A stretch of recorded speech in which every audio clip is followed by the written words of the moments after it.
नमस्कार दोस्तों, स्वागत करता हूं आपके अपने YouTube चैनल स्टडी प्रचार में। दोस्तों आशा करता हूं आप लोग स्वस्थ होंगे, मस्त होंगे, व्यस्त होंगे और अथक प्रयास कर रहे होंगे। तो दोस्तों सामान्य हिंदी के चैप्टर 4 के अंतर्गत आज हम संज्ञा के बारे में पढ़ेंगे। किसके बारे में दोस्तों? संज्ञा के बारे में पढ़ेंगे, और जो कि ये चैप्टर 4 का फर्स्ट पार्ट है फ्रेंड्स। क्या है? फर्स्ट पार्ट है। क्या दोस्तों? फर्स्ट पार्ट है, जो कि इसके अंतर्गत आज हम पढ़ेंगे संज्ञा। तो दोस्तों बिना देरी किए हम इस सीरीज को आगे बढ़ाते हैं। तो आप देख पा रहे होंगे यहाँ हम पॉइंट वाइज पढ़ेंगे। सबसे पहले पॉइंट की बात करते हैं तो यहाँ पर संज्ञा के बारे में दिया गया है। कह रहा है संज्ञा शब्द का शाब्दिक अर्थ नाम होता है। दोस्तों क्या होता है? नाम होता है। यदि आपसे पूछता है कि संज्ञा शब्द का शाब्दिक अर्थ क्या होता है, तो नाम होता है। चलिए नेक्स्ट पॉइंट की ओर चलते हैं। तो यहाँ पर कह रहा है, परिभाषा बता रहा है आपको। क्या कह रहा है कि किसी व्यक्ति, वस्तु, स्थान, भाव, गुण एवं अवस्था के नाम को दोस्तों नाम को क्या कहते हैं? संज्ञा कहता है। अगर बात करें दूसरे शब्दों में इसकी बात करते हैं तो किसी के लिए प्रयुक्त होने वाला शब्द उसके लिए संज्ञा का कार्य करता है। चलिए अगले पॉइंट की ओर ध्यान देते हैं। यहाँ पर कह रहा है संज्ञा एक विकारी शब्द है। क्या फ्रेंड्स? विकारी शब्द है। अर्थात बात करें तो इसमें लिंग, वचन एवं कारक के आधार पर परिवर्तन किया जा सकता है, यानी कि बदलाव किया जा सकता है, इसलिए इसे विकारी शब्द भी कहते हैं। आइए नेक्स्ट पॉइंट की ओर ध्यान देते हैं। नेक्स्ट पॉइंट आपसे यहाँ पर बता रहा है कि संज्ञा के भेद और प्रकार, यहाँ पर यानी कि संज्ञा के भेद या फिर प्रकार। तो संज्ञा के भेद को लेकर व्याकरण यानी कि व्याकरण के ज्ञाताओं को यानी कि ज्ञाता को एक मत नहीं है दोस्तों। यानी कि अगर हम संज्ञा के भेद की बात करें तो व्याकरण में एक मत नहीं है, मतभेद है। किंतु अधिकांश व्याकरण संज्ञा के 5 भेद मानते हैं। जो संज्ञा के 3 भेद मानते हैं वे द्रव्य, किसको दोस्तों? द्रव्यवाचक एवं समूहवाचक को दोस्तों क्या मानते हैं? ये दोनों को जातिवाचक के अंतर्गत ही रखते हैं दोस्तों। क्या रखते हैं? यानी कि जो द्रव्यवाचक संज्ञा है, क्या दोस्तों? जो यहाँ पर द्रव्यवाचक संज्ञा है उसको क्या है दोस्तों? यहाँ पर जो द्रव्यवाचक है और समूहवाचक है, ये दोस्तों किसके अंतर्गत मानते हैं? जातिवाचक संज्ञा के अंतर्गत ही रखते हैं। इस प्रकार चलिए अगले पॉइंट की ओर ध्यान देते हैं। तो यहाँ पर कुछ चार्ट वाइज संज्ञा के बारे में बताया जा रहा है। संज्ञा दिया गया है, इसके 5 भेद को बताया जा रहा है, जो कि पहला है व्यक्तिवाचक संज्ञा, और दूसरा यहाँ पर है जातिवाचक संज्ञा, और अगला है भाववाचक संज्ञा, फिर द्रव्यवाचक संज्ञा, नेक्स्ट है समूहवाचक संज्ञा। मित्रों इसकी बात करते हैं तो यह 5 प्रकार का है। आइए इसके बारे में नेक्स्ट देखते हैं। यहाँ पर इस प्रकार संज्ञा के कितने भेद हो जाते हैं? 5 भेद हो जाते हैं।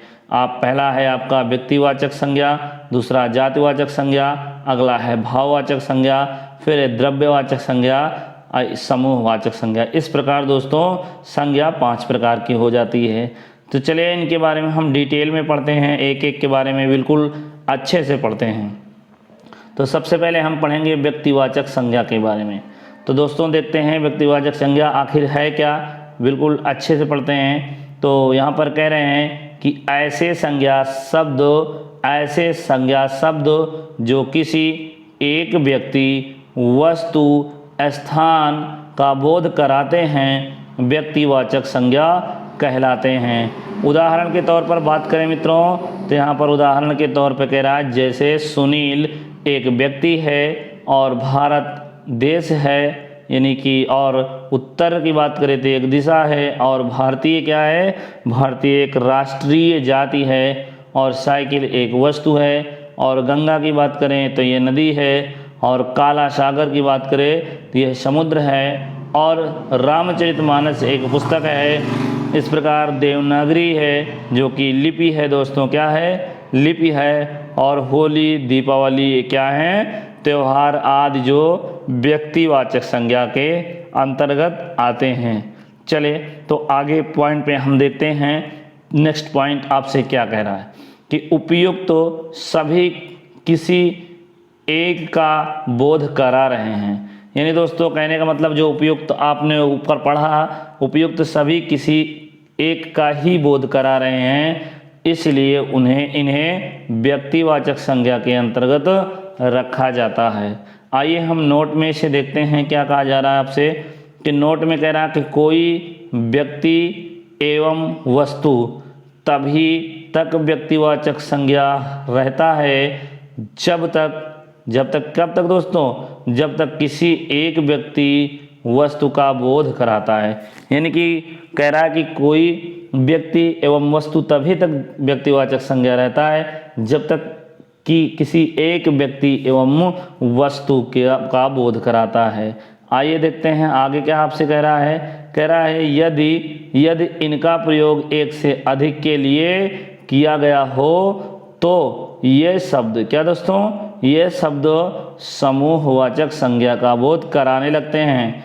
तो चलिए आइए इसको हम देखते हैं। नेक्स्ट पॉइंट और ध्यान देने की बात है कि यहाँ पर दिशाओं के नाम और देशों के नाम जैसे कि भारत है, पाकिस्तान है आदि, और समुद्रों के नाम जैसे काला सागर, भूमध्य सागर आदि, यहाँ पर पुस्तकों के नाम एवं समाचार पत्रों के नाम जैसे कि रामायण, दैनिक जागरण आदि, पर्वतों के नाम जैसे हिमालय हो गया, काराकोरम हो गया, दिनों महीनों के नाम जैसे सोमवार, जनवरी, ऐतिहासिक युद्धों एवं राष्ट्रीय घटनाओं के नाम आगे देखते हैं जैसे बक्सर का युद्ध हो गया, भारत छोड़ो आंदोलन हो गया दोस्तों, नमक सत्याग्रह हो गया आदि व्यक्तिवाचक संज्ञा के अंतर्गत आते हैं। चलिए नेक्स्ट पॉइंट की बात करते हैं। अब हम बात करेंगे जातिवाचक संज्ञा के बारे में।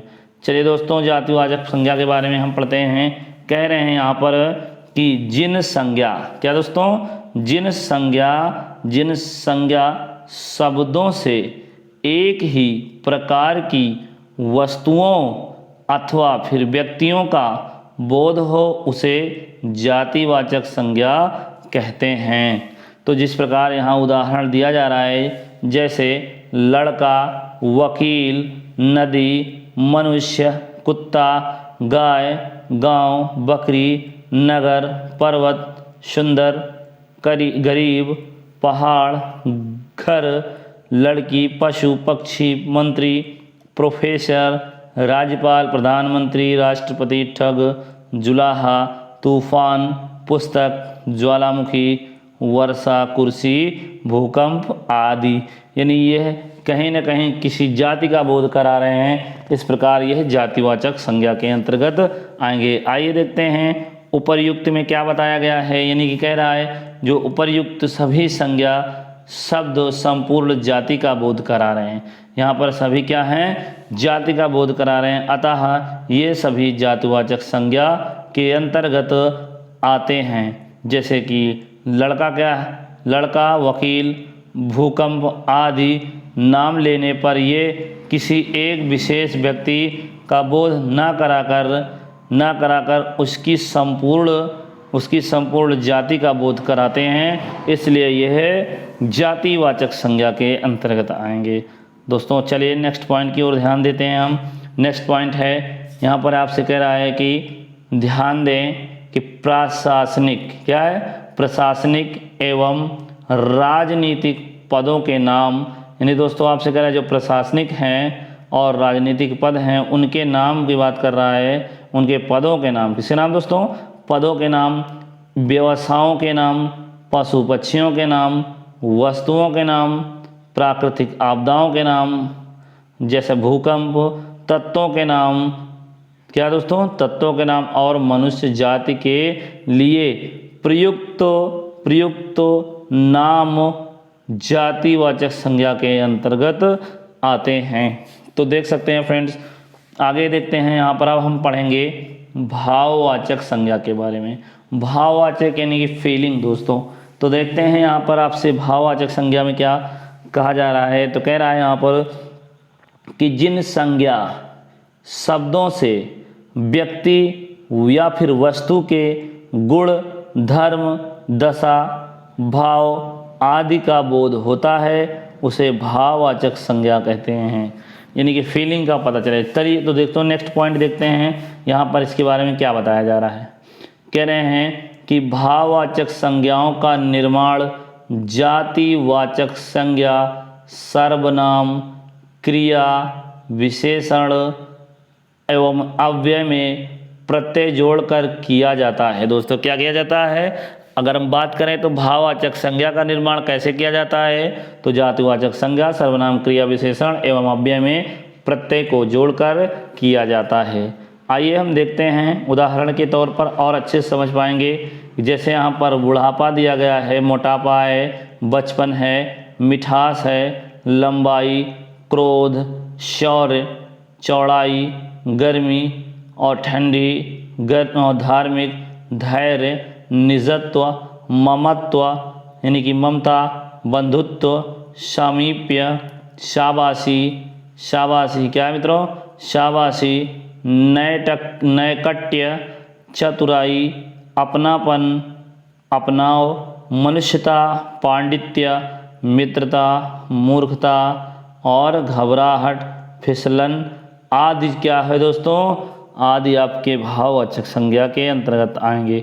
आइए देखते हैं नेक्स्ट हमारा यहाँ पर आ जाता है क्या है मित्रों? समूहवाचक संज्ञा या फिर इसे समुदायवाचक संज्ञा कहते हैं। आइए देखते हैं, इसे हम अच्छे समझते हैं कि जिन संज्ञा शब्दों से व्यक्ति एवं वस्तु के समूह या फिर समुदाय का बोध हो यानी ग्रुप का बोध हो उसे समूहवाचक या फिर समुदायवाचक संज्ञा कहते हैं।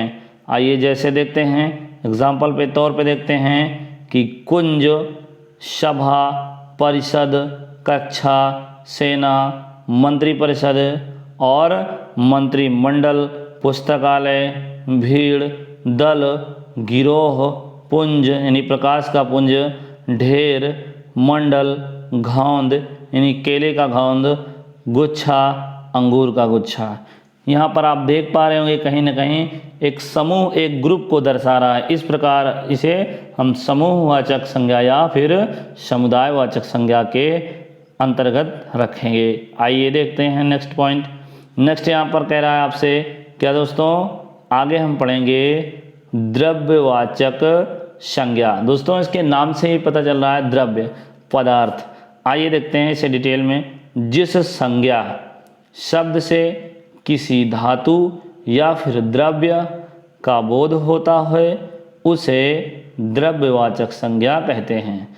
सामान्यतया बात करें तो द्रव्यवाचक संज्ञा के अंतर्गत माप तौल वाली वस्तुएं आती हैं, जैसे सोना, चांदी, लोहा, पीतल, तेल, पानी, दूध, गेहूँ, चावल और कोयला, घी, तेजाब, पेट्रोल, डीजल इत्यादि आदि दोस्तों। यानी कि जो खनिज पदार्थ होते हैं वो पदार्थ जो होते हैं वो द्रव्यवाचक के अंतर्गत आते हैं। चलिए हम आगे बढ़ते हैं। आगे आपसे यहाँ पर कुछ कह रहा है, देख पा रहे होंगे। कह रहा है आपसे कि व्युत्पत्ति के आधार पर संज्ञा के भेद। अब हम देखेंगे व्युत्पत्ति के आधार पर। तो दोस्तों आप देख पा रहे होंगे व्युत्पत्ति के आधार पर पढ़ने चल रहे हैं कि संज्ञा के भेद कितने होते हैं। तो व्युत्पत्ति के आधार पर संज्ञा के 3 भेद होते हैं दोस्तों। कितने? 3 भेद होते हैं, आपसे पूछा जा सकता है। आइए हम तीनों भेद के बारे में चर्चा करते हैं। कह रहे हैं पहला है आपका रूढ़ संज्ञा। क्या दोस्तों? रूढ़ संज्ञा जिन शब्दों के सार्थक खंड ना किए जा सके। दोस्तों जिन शब्दों के सार्थक खंड ना किया जाए यानी कि शब्द को काटा जाए, अलग अलग किया जाए और उसका अर्थ ना निकले, अर्थात जिन शब्दों के खंड को कोई सार्थक अर्थ ना निकले, मतलब निश्चित अर्थ ना निकले और उन्हें रूढ़ संज्ञा कहेंगे।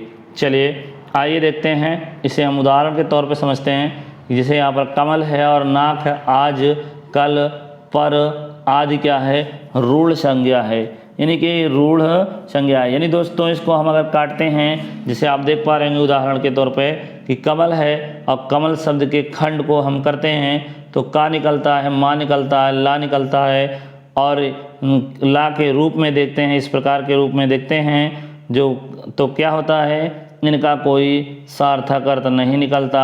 अतः कमल रूढ़ शब्द है और इसे जोड़ दिया जाता है दोस्तों, तब अर्थ निकलता है। यानी कि इसको खंड करेंगे तो इसका अर्थ नहीं निकलेगा। खंड करने पर जिसका अर्थ ना निकले तो वह दोस्तों क्या हो जाएगा, आपका रूढ़ के अंतर्गत, संज्ञा के अंतर्गत आ जाएगा। आइए देखते हैं अगली दूसरी नंबर की संज्ञा क्या है, जिसे हम यौगिक संज्ञा कहते हैं। ऐसे शब्द जो दो सार्थक शब्दों से बने हो या ऐसे शब्द जिनके खंड सार्थक निश्चित अर्थ प्रकट करने वाले हों, उन्हें यौगिक संज्ञा कहते हैं।